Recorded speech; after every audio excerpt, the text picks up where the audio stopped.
Librong Itim, an anthology of Philippine horror stories, Volume 12. Copyright 2022 by Precious Pages Corporation. Obra ni Serviliano Morales Jr. Laila, hanggang dito na lang kita maihahatid. Ang sabi ni Aling Susan sa akin nang makarating kami sa terminal ng tricycle. Ayos lang po, Aling Susan. Kaya ko na po mag-isa, sagot ko.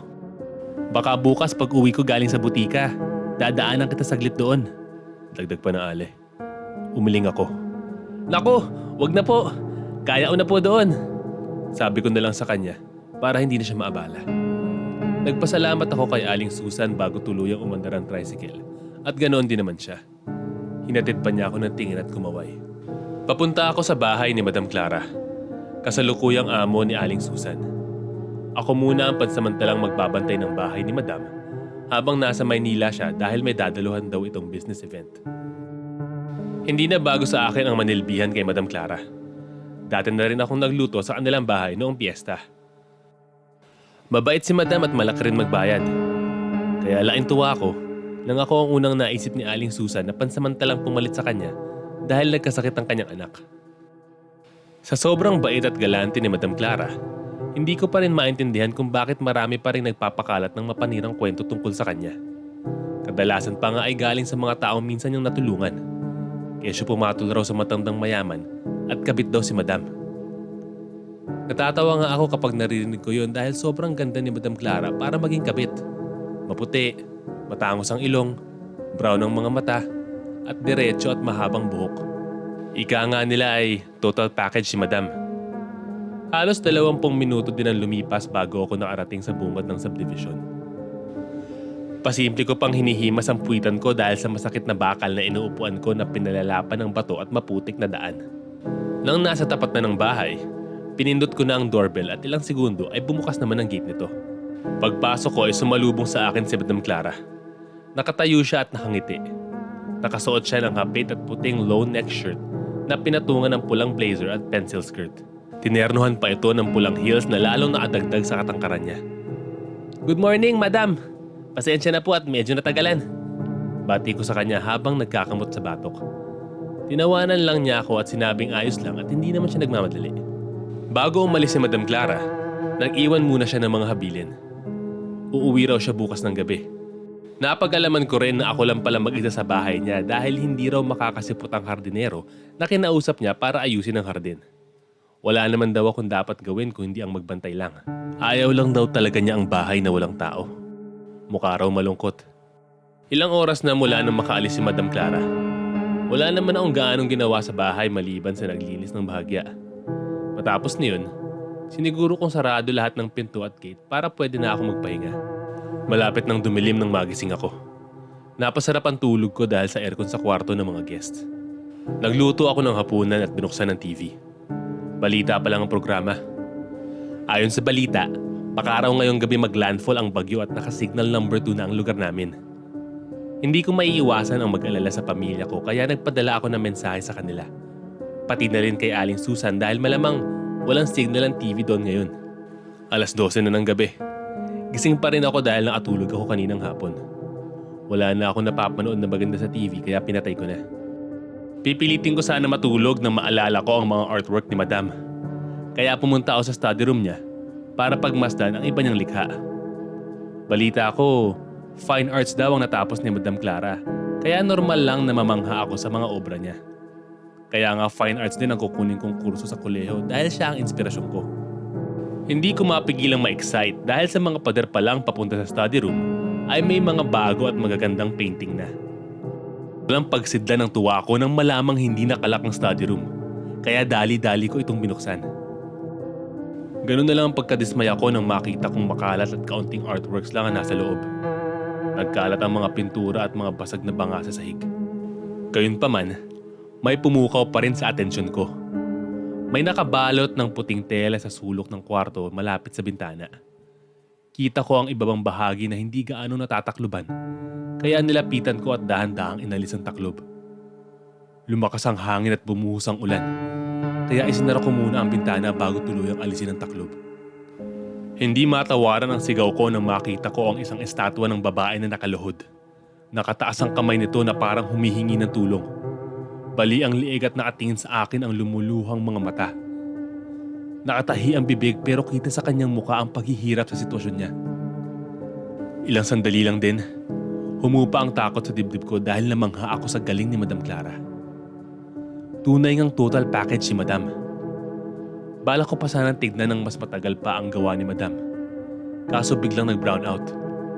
Kasabay pa niyon ang malalakas na kulog at kidlat na paminsan-minsang naliliwanagan ng kwarto. Binala ko na lang umalis ng study room para kumuha ng flashlight at matulog. Pero nang pihitin ko ang doorknob, hindi ko ito mabuksan. Maayos naman ito kanina. Ngayon ako nakaramdam ng kaba.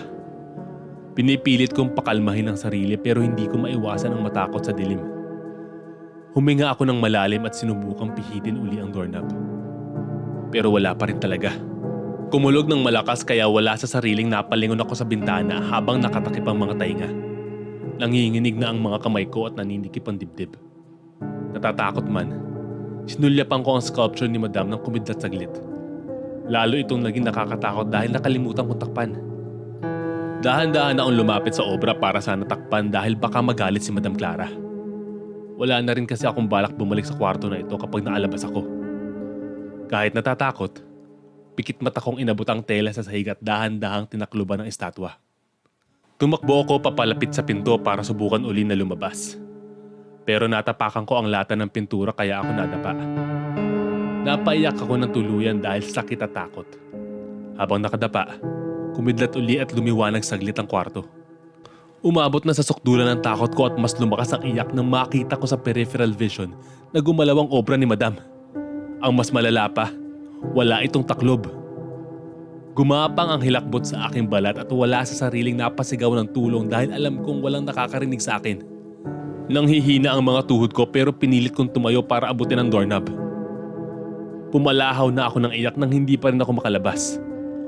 Tuluyan na rin bumigay ang mga tuhod ko kaya wala akong nagawa kundi umupo sa sahig at umiyak. Pinilit kong huwag tignan ng estatwa pero ano ang magagawa ko? Ito na mismo ang lumalapit sa akin. Para na akong papanawa ng ulirat nang makita ko ang anino nitong gumagapang. Bali pa rin ang leeg nito. Hila-hila ang ibabang bahagi ng katawan gamit ang kanyang mga braso para lang makalapit sa akin. Mabilis. Nagmamadali. Hindi pansin ang mga latang nakaharang sa ginagapangan. Sabik itong makalapit sa akin. Buong lakas akong sumigaw na kahit ako mismo ay naririndi na. Sumakit ang lalamunan ko at parang puputok ang mga ugat sa aking ulo dahil sa pagtili. Wala na akong nagawa ng tuluyang nakagapang sa harap ko ang estatwa at hawakan ang braso ko. Pumikit ako ng mariin habang iwinawasiwas ang braso ko para lang makakawala sa pagkakahawak ng estatwang may buhay. Bumalik na ang ilaw. Pero pagmulat ko, nasa harap ko pa rin ang estatwa. Kitang-kita ko na ngayon ang nabubulok nitong mukha. Mga matang lumuluha ng dugo at bibig na nakatahi na pilit ibinubuka. Sumigaw ako ng sumigaw at pinagsisipa ang estatwa. Pero para itong gagambang sabik na gumapang pabalik sa akin. Kaya napamura na lang ako habang nakapikit. Kinapa ako ang pinto at hinanap ang doorknob. Mabuti na lang at bumukas na ito. Wala mang lakas. Pilit akong tumayo at lumabas ng kwarto. Ramdam ko ang paghawak ng estatwa sa binti ko kaya sinipa ko ito patalikod at tumakbo ng mabilis.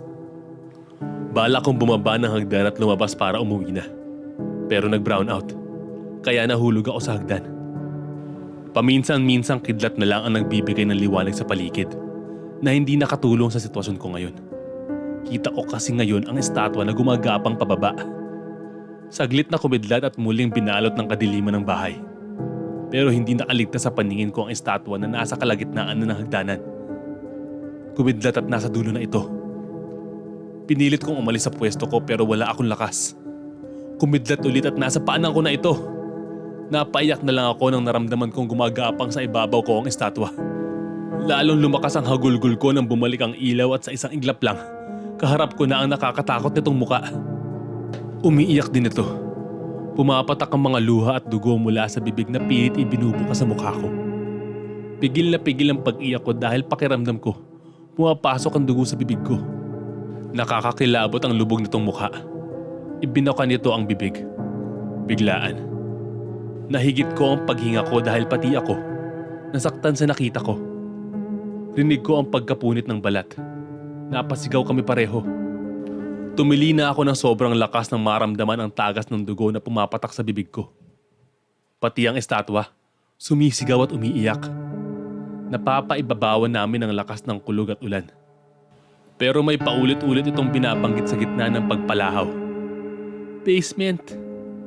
Dahil sa kaba, pandidiri at takot, nawalan na ako ng malay.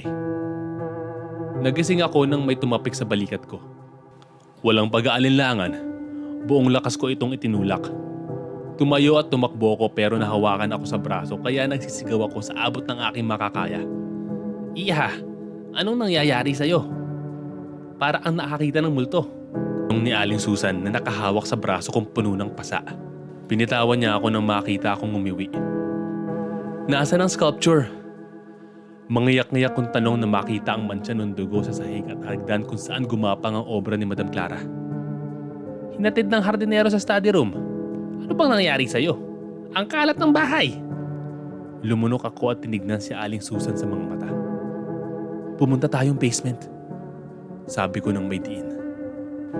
3 taon na ang nakalipas mula nang mangyari iyon. Pinilit namin buksan ang basement at nalaman namin na may 2 bangkay na naroon. Napag-alamang mga anak ng kasalukuyang karelasyon ni Madam Clara ang mga bangkay. Totoo rin ang chismis na kabit ito ng isang mayamang businessman. Ang obra naman na nasa kwarto ay ang tunay na asawa ng businessman na pinatigas gamit ang wax. Galit si Madam Clara sa akin nang makaharap niya ako bago siya makulong. Pero mabuti na lang at tinulungan ako ng dati niyang karelasyon para masiguro ang aking kaligtasan. Binigyan din niya ako ng pera na ginamit ko para sa aking pag-aaral at panggastos para mawala ang aking trauma. Nakalimutan ko na dapat ang lahat. Wala na dapat akong maaalala. Masaya na ako nag-aaral sa kolehiyo ngayon. Pero bumalik ang lahat ng alaala dahil sa sulat na hawak ko. Luha ay papatak. Dugo mo naman ang dadanak. Ngayong ako'y malaya na. Ikaw naman ang susunod na obra.